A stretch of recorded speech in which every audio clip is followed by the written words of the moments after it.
बिस्मिल्लाहिर्रहमानिर्रहीम। अजान के वक्त सिर्फ ये एक काम कर लो, दौलत से माला माल हो जाओगे। 90% लोग ये राज नहीं जानते। मोहतरम नाजरीन, अजान तो हम रोज़ सुनते हैं, दिन में 5 मरतबा सुनते हैं, लेकिन अजान की आवाज़ कानों में आना, इसके पीछे भी एक वजह है।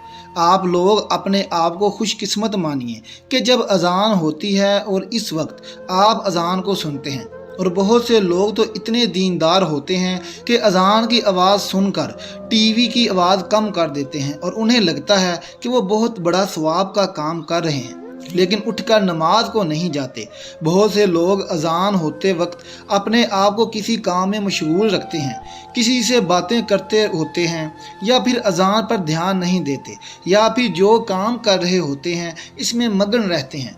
दोस्तों, इससे आपकी ज़िंदगी पर क्या फ़र्क पड़ता है? और अजान के वक्त में कुछ ऐसे काम हैं जो आप कर लेंगे तो आपकी ज़िंदगी माला माल हो जाएगी। पूरे दिन में सिर्फ आप लोगों को एक छोटा सा काम करना है जो हम आपको आगे इस वीडियो में बताएंगे। इससे आप लोगों की पूरी ज़िंदगी बदल कर रह जाएगी। कुछ जगह यहाँ तक लिखा हुआ है कि अगर बंदा अजान के वक्त में सच्चे दिल से जो दुआ मांगे तो अल्लाह उसकी दुआ कबूल फरमा लेता है। अब ना जाने कितने लोग ऐसे हैं जो ये नहीं जानते कि अजान के वक्त हमें क्या करना चाहिए। मोहतरम नाजरीन, हम सबको पता है कि अजान जैसे होती है, अगर हम अजान के साथ साथ अजान को दोहराते हैं, लेकिन इसमें भी बहुत से लोग गलती कर देते हैं।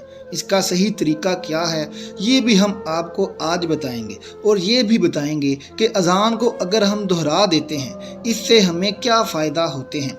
ये सारे सवाल एक आम मुसलमान के जहन में आते ही होंगे। तो आइए दोस्तों, आज की इस वीडियो में हम आपको इन्हीं सारे सवालों के जवाबात देंगे इंशाअल्लाह। और हम आप लोगों से बस इतना कहेंगे कि ये वीडियो आप लोगों की ज़िंदगी बदल सकती है। अजान तो आप लोग रोज़ाना सुनते ही होंगे।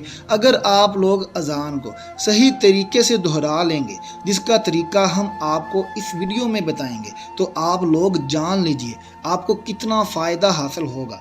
अजान का मतलब है ख़बर देना या ऐलान करना। इस्लामी शरीयत की ज़बान में अजान इन अल्फाजों को कहा जाता है जिनसे लोगों को ख़बर दी जाती है कि नमाज का वक्त हो चुका है, मस्जिद में आएँ और जमात के साथ नमाज अदा करें। फ़र्द नमाज़ों को अदा करने के लिए अजान देना सुन्नत है। जिस बस्ती से अजान की आवाज़ आए तो मालूम चल जाता है कि यहाँ के रहने वालों में भी मुसलमान भी हैं। यही वजह है कि सरकार या सहाबा सब जहाद के लिए मदीना से बाहर तशरीफ़ ले जाते, तो जिस बस्ती से अजान की आवाज़ सुनते तो अंदाज़ा लगा लिया करते कि यहाँ मुसलमान रहते हैं। हदीस पाक में आता है कि हुजूर पाक सल्लल्लाहु अलैहि वसल्लम ने फरमाया, जब तुम बिलाल को अजानो अकामत कहते सुना करो तो जिस तरह वो कहता है तुम भी कहो। अल्लाह तुम्हारे लिए हर कलमे के बदले 1,00,000 नेकियां लिखेगा और 1,000 दर्जात बुलंद फरमाएगा और 1,000 गुनाह मिटा देगा। ये सुनकर ख़वातीन अर्ज़ करने लगी, या रसूल अल्लाह सल्लल्लाहु अलैहि वसल्लम, ये तो सिर्फ़ औरतों के लिए है, मर्दों के लिए क्या है? तो आप सल्लल्लाहु अलैहि वसल्लम ने फरमाया, मर्दों के लिए दुगना है। इस बात पर कमेंट बॉक्स में सुबहान अल्लाह ज़रूर लिख दें। मोहतरम नाजरीन, अब आजकल हम खुद ये देख रहे हैं कि हम कदम कदम पर गुनाह कर रहे हैं, और अगर अजान होती है और हम इसको सही तरीके से दोहरा लेते हैं तो औरतों को एक कलमे के बदले 1,00,000 नेकियां मिलेंगी और 1,000 दर्जात बुलंद होंगे और 1,000 गुनाह मिटा दिए जाएंगे, और मर्दों को इसका दुगना मिलेगा। तो सोचो, जिस वक्त में अजान होती है उस वक्त हम क्या खोते हैं। अजान को दोहराने के कुछ और भी फ़ायदे हैं, वो आप लोग ध्यान से सुन लीजिए। मोहतरम नाज़रीन, का जवाब कैसे दिया जाए? वाज़िया रहे कि अजान दर हकीकत नमाज के लिए ऐलान है। असल इबादत नमाज है जो हर अक्ल बालिग मर्दो औरत पर फ़र्द है। लिहाजा अजान सुनकर नमाज में मशगूल होना ही अजान का जवाब देना है जो शरअन वाजिब है, और ज़बानी जवाब देना यानी अजान के अल्फाज दोहराना मुस्तहब है। नबी करीम सल्लल्लाहु अलैहि वसल्लम का इरशाद है, 4 शख्स बड़े संग दिल और बेरखे हैं, نمبر 1 وہ جو کھڑے ہو کر پیشاب کرے، نمبر 2 وہ جو نماز سے فارغ ہونے سے پہلے اپنی پیشانی صاف کرے، نمبر 3 وہ جو اذان سنے اور اس کا جواب نہ دے، نمبر 4 وہ جو میرا ذکر سنے اور مجھ پر درود نہ بھیجے۔ زبان سے اذان کا جواب دینے کا طریقہ یہ ہے کہ جو الفاظ مؤذن کہے وہی الفاظ دہرائے جائیں، اور مؤذن جب حی علی الصلاۃ اور حی علی الفلاح کہے تو اس کے بدلے میں لا حول ولا قوت الا باللہ کہے۔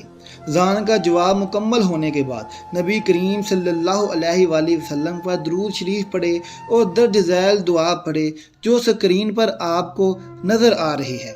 حضرت جابر بن عبداللہ رضی اللہ تعالیٰ عنہ سے روایت ہے کہ نبی کریم صلی اللہ علیہ وآلہ وسلم نے ارشاد فرمایا، جو شخص اذان سن کر یہ کلمات کہے گا وہ قیامت کے دن میری شفاعت کا مستحق ہوگا۔ اذان کے بعد کی دعا پڑھ لے اور پھر ہاتھ اٹھا کر اللہ تبارک و تعالیٰ سے دعا مانگے تو انشاءاللہ وہ کبھی بھی مایوس نہیں ہوگا، وہ جو مانگے گا اللہ تبارک و تعالیٰ اسے عطا کر دے گا۔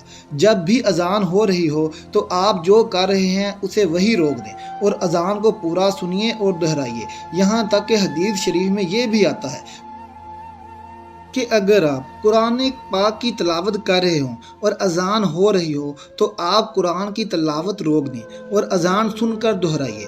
حضرت عبداللہ بن عمر رضی اللہ تعالیٰ عنہ کا بیان ہے کہ جب ہم مکہ سے ہجرت کر کے مدینہ آئے تو لوگوں کو نماز کے لیے جمع کرنے کی ترکیب کے بارے میں سوچ و بچار کرنے لگے۔ لوگوں نے اپنی الگ الگ رائے پیش کی۔ کچھ صحابہ نے رات کو خواب میں فرشتوں کی زبان کچھ ایسے الفاظ سے سنے۔ جب انہوں نے اللہ کے رسول سے بیان کیا تو آقا صلی اللہ علیہ وآلہ وسلم بہت خوش ہوئے اور حضرت بلال رضی اللہ تعالیٰ عنہ کو بلا کر فرمایا، اب نماز کے وقت تم یہی الفاظ بلند آواز سے ادا کیا کرو۔ چنانچہ وہی الفاظ قیامت تک کے لیے اذان بن گئے جو پوری دنیا میں ادا کیے جاتے ہیں۔ حضرت معاویہ رضی اللہ تعالیٰ عنہ کا بیان ہے کہ میں نے اللہ کے رسول حضرت محمد صلی اللہ علیہ وآلہ وسلم کو فرماتے ہوئے سنا ہے کہ قیامت کے دن اذان دینے والوں کی گردنیں سب سے اونچی ہوں گی۔ اس بات سے پتہ چل جائے گا کہ یہ لوگ دنیا میں اذان پڑھا کرتے تھے۔ اللہ تعالیٰ کی طرف سے اذان پڑھنے والوں کے لیے بہت بڑا اعزاز ہوگا۔ اسی طرح ایک اور حدیث میں آیا ہے کہ مؤذن یعنی اذان دینے والے کی آواز جہاں تک پہنچتی ہے وہاں تک ساری چیزیں جیسے انسان، جن اور دوسری مخلوق سبھی قیامت کے دن اس کے ایمان کی گواہی دیں گے۔ اذان کی آواز سنتے ہی خاموش ہو جائے اور اذان کے کلمات کا جواب دے۔ اذان کا جواب دینا واجب ہے۔ اگر کوئی مسجدوں سے اذان کی آواز سنائی دے تو صرف ایک ہی اذان کا جواب دینا کافی ہے۔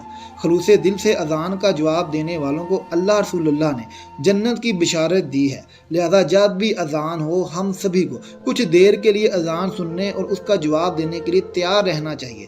نماز کی پابندی کرنی چاہیے۔ حضرت ابو ہریرہ سے روایت ہے کہ نبی صلی اللہ علیہ وآلہ وسلم نے فرمایا، اگر لوگوں کو اذان اور پہلی صف کے اجر و ثواب کا علم کے لیے اگر اندازی بھی کرنا پڑے تو وہ قرآن اندازی ضرور کرے۔ حضرت ابو سعید خدری رضی اللہ تعالیٰ عنہ نے ان سے فرمایا، میں دیکھتا ہوں کہ تم بکریوں اور جنگل کو پسند کرتے ہو۔ جب تم اپنی بکریوں یا جنگل میں ہو تو نماز کے لیے اذان کہو اور خوب بلند آواز سے کہو، کیونکہ مؤذن کی اذان کو جو بھی جن یا انسان یا دوسری مخلوق سنے گی وہ قیامت کے روز اس کے لیے گواہی دے گی۔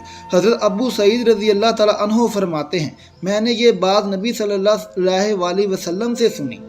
یہ ویڈیو ہر اس شخص کے پاس پہنچنی چاہیے جو مسلمان ہے۔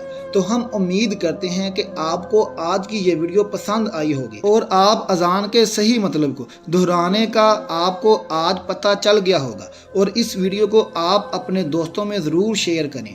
دعا ہے کہ اللہ تعالیٰ میرا سنانا اور آپ کا سننا اپنی بارگاہ الہی میں قبول اور منظور فرمائے۔ آمین ثم آمین۔